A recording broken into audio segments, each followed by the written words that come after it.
Denise and Jason Harper were the kind of couple everyone in Maple Glen admired, successful, respected, and seemingly unshakable, until their son's girlfriend Lily moved in and unraveled a secret so twisted it ended in murder. Maple Glen was the kind of town where nothing unexpected ever happened. Nestled between quiet woodlands and scenic hills, it was a place where neighbors knew each other by name, lawns were always freshly trimmed, and people left their doors unlocked at night. It was the kind of community that prided itself on calm routines and quiet traditions, where a police siren was a rare sound and gossip was the closest thing to drama. Among its most well-regarded residents were the Harpers, Jason, his wife Denise, and their only son Tyler. Jason Harper was a successful real estate agent who had been working in the area for over 15 years. He was known for his charm, warm handshakes, and a smile that put nervous homebuyers at ease. He kept a clean image and was often one of the first to volunteer for local events or fundraisers. Denise, his wife, had spent nearly 2 decades as a librarian at the town's high school. Students admired her kindness and her genuine love for literature.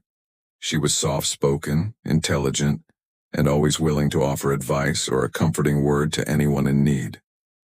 Together, Jason and Denise seemed like a couple built on stability, trust, and quiet affection. Their son Tyler had recently returned home after graduating from college. At 23, he was ambitious, optimistic, and still trying to figure out his path.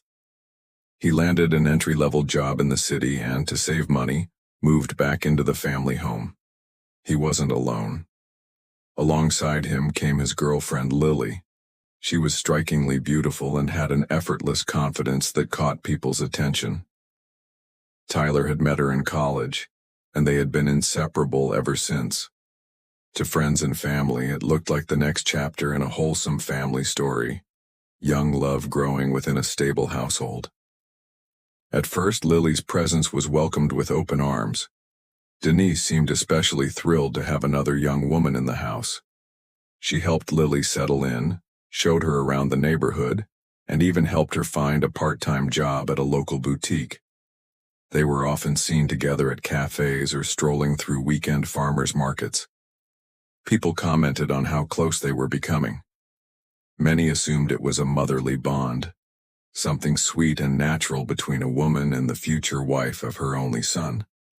No one questioned it, but there were subtle things that didn't quite make sense if anyone had been paying closer attention.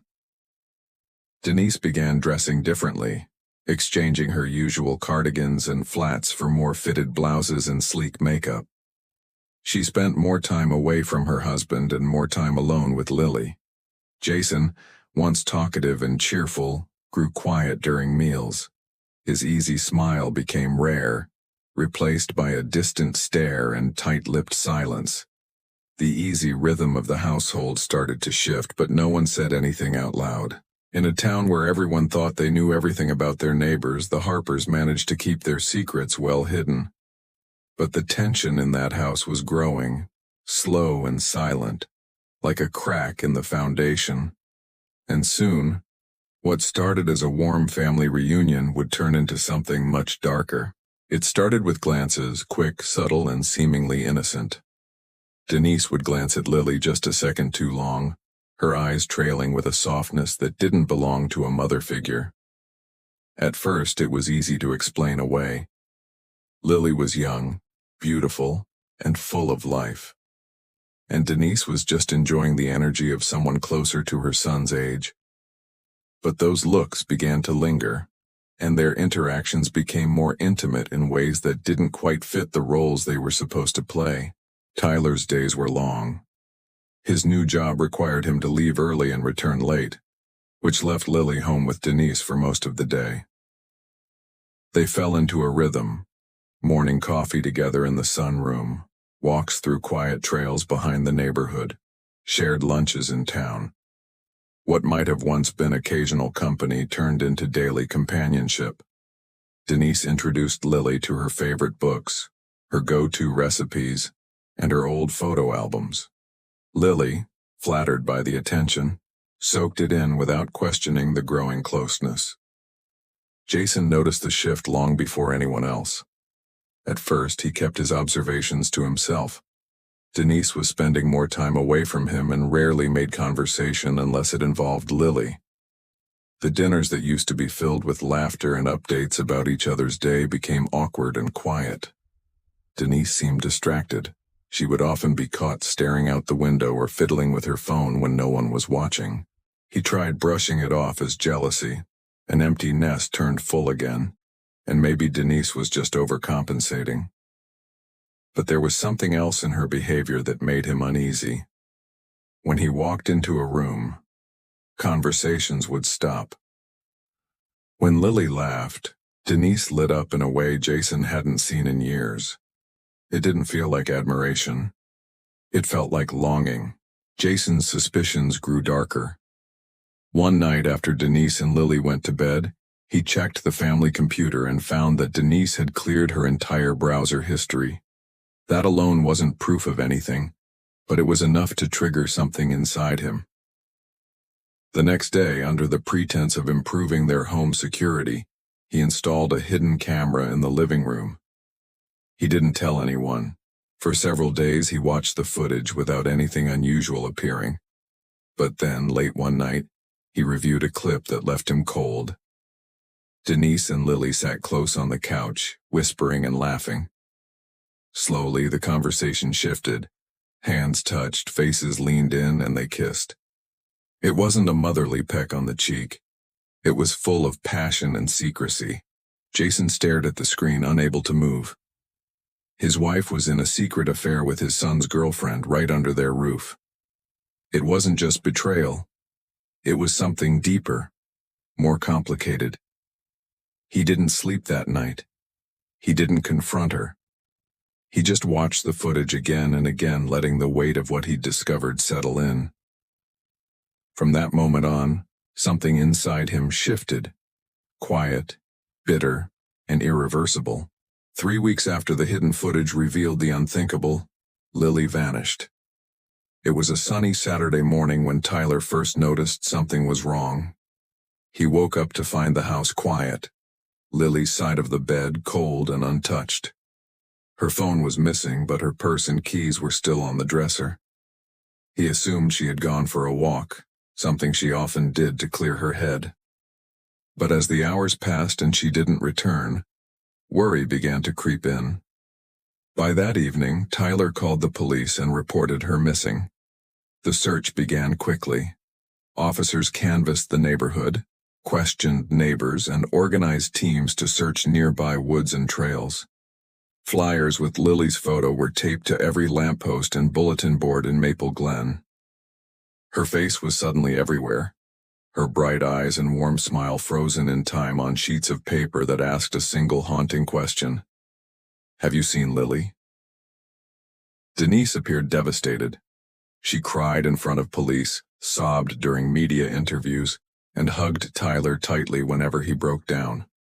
Her concern seemed genuine, but some of her behavior didn't go unnoticed.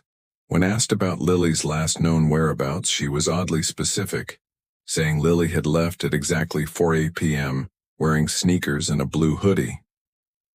Tyler disagreed, insisting she had been in sandals and a green tank top. The discrepancy was small, but it made investigators take a closer look. Jason's reaction was different. He didn't cry. He didn't speak much at all. He sat quietly during questioning and offered little more than basic facts. Those who knew him well described him as distant, almost numb. Some assumed it was shock. Others began to wonder if he knew more than he was letting on. The house was searched thoroughly. Police found nothing alarming at first, no signs of struggle, no forced entry, nothing out of place. But in the days that followed, cadaver dogs picked up a faint scent near the back porch. A deeper inspection revealed a small, dried bloodstain beneath the wooden deck. Forensics confirmed what everyone feared. It was Lily's. With this discovery, the case shifted from a missing person to a potential homicide, Investigators began reviewing security footage from nearby stores, traffic cameras, and any home surveillance they could access. It was during this process that Jason's installed camera came to light. When questioned, he admitted to setting it up, but claimed it was only for security. He didn't mention the footage he had already seen. That omission raised red flags. Detectives also began looking into Lily's background and communication history. Her phone records were recovered through the service provider. What they uncovered added an entirely new layer to the case. Text messages between Lily and Denise, some flirtatious, others explicit. It became clear they had been involved in a hidden relationship for months, with conversations hinting at secret meetings and growing tensions. As the town reeled from the revelation, the Harper's picture-perfect image shattered. The investigation intensified, and police became convinced that Lily hadn't simply gone missing, she had been silenced. The only question now was who did it, and why. With the discovery of Lily's blood beneath the porch and her secret messages with Denise, investigators knew they were dealing with something far more complex than a simple disappearance. What had initially seemed like a tragic case of a young woman gone missing was now unraveling into a web of deceit, betrayal, and deadly obsession. Police re-examined every detail of the Harpers' lives, looking for the thread that would tie it all together. Search warrants were issued for all electronic devices. Denise's phone, once thought to have been wiped clean, revealed fragments of deleted conversations, many of which mirrored the messages found in Lily's backup data. They spoke of plans, of secrecy, and of frustration. One chilling message from Lily read, "We can't keep hiding this, he'll find out eventually." Investigators believed the he referred to Tyler, or possibly Jason. Another message, sent days before she disappeared, said, "I need space. This isn't what I signed up for." The tone was final. Lily wanted out. Meanwhile, detectives continued to press Jason, who had grown increasingly anxious. Though he initially claimed ignorance, he eventually broke under pressure. In a taped confession, Jason admitted to killing Lily. He said he had walked in on Denise and Lily in an intimate moment and snapped. He claimed it was a crime of passion, that he had acted alone, overcome with rage and humiliation. The confession sent shockwaves through the town. But the police weren't convinced. Jason's story didn't align with the timeline, and the evidence pointed to something far more calculated. Receipts showed he had purchased cleaning supplies, gloves, and a bag of lime 2 days before Lily's disappearance. Items that suggested premeditation, not an impulsive act. His internet history included searches for terms like "how to dispose of a body" and "shallow grave decomposition." These weren't the actions of someone who lost control in a moment of passion. Then came the discovery that changed everything. A local farmer reported seeing Jason's car parked near an abandoned barn on the outskirts of town, days before Lily went missing. Investigators brought cadaver dogs to the site. After a brief search, they found what they had feared: a shallow grave. Inside it was Lily's body, partially decomposed and wrapped in a tarp. The cause of death was blunt force trauma to the head. The evidence against Jason was overwhelming, but as forensic teams examined the scene and items recovered from the grave, they made a critical finding: 2 different sets of footprints leading to and from the burial site. Moreover, DNA on the duct tape used to bind Lily's wrists contained traces from 2 individuals, Jason and Denise. Faced with this new evidence, police returned to Denise with a warrant. Inside her car, they found a single blonde hair matching Lily's, stuck in the fibers of the back seat. Beneath the lining was a smudge of blood. It was unmistakable. Denise had been involved. Not just emotionally, but physically. She had helped. The narrative shifted. Jason may have delivered the final blow, but Denise had set the stage. She hadn't just watched the destruction unfold, she had lit the match. The trial drew national attention. The once idyllic Harper family had become the center of a sensational and deeply disturbing crime. News outlets branded it a tale of obsession and betrayal, with headlines painting Denise as the manipulative matriarch and Jason as her broken accomplice.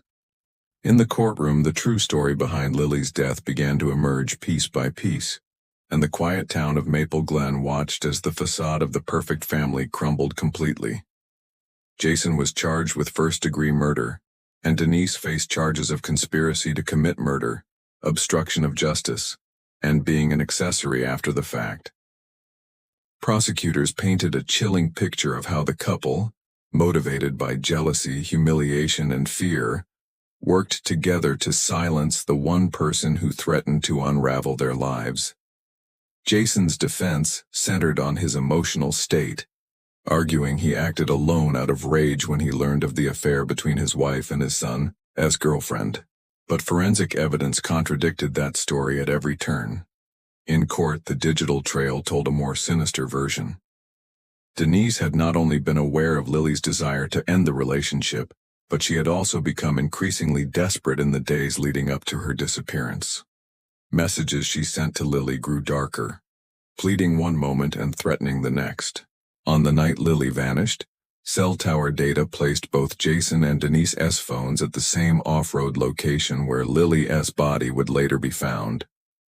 Even more damning, investigators recovered a deleted voice memo from Denise's phone, a brief and muffled recording where her voice could be heard arguing with Lily, followed by silence. Witnesses were called, friends, co-workers, neighbors, all of whom described the slow but visible breakdown of the Harpers' marriage. Some recalled how Denise had become obsessive about Lily. Others noted Jason's increasingly erratic behavior in the weeks before the murder. Tyler did not testify. After his initial police interviews, he left town and refused all media contact. Some believed he was trying to escape the trauma. Others thought he simply couldn't bear to face the truth about what had happened in his own home. The jury deliberated for only 2 days. Jason was found guilty of first-degree murder and sentenced to life in prison without parole. Denise was convicted on all counts and received a sentence of 30 years. In the courtroom, she showed no emotion when the verdict was read. Jason looked down and wept quietly. In the months that followed, Maple Glen tried to return to normal, but the shadow of the Harper case lingered. The Harper home was sold, the garden overgrown and the windows boarded. The library where Denise once worked removed her photo from the staff wall. People whispered in grocery stores and avoided eye contact when her name came up. The tragedy left behind more than just legal consequences. It left a void, a deep scar in the town's collective memory. One built not just on murder, but on the quiet, unseen unraveling of a family that had fooled everyone, even themselves.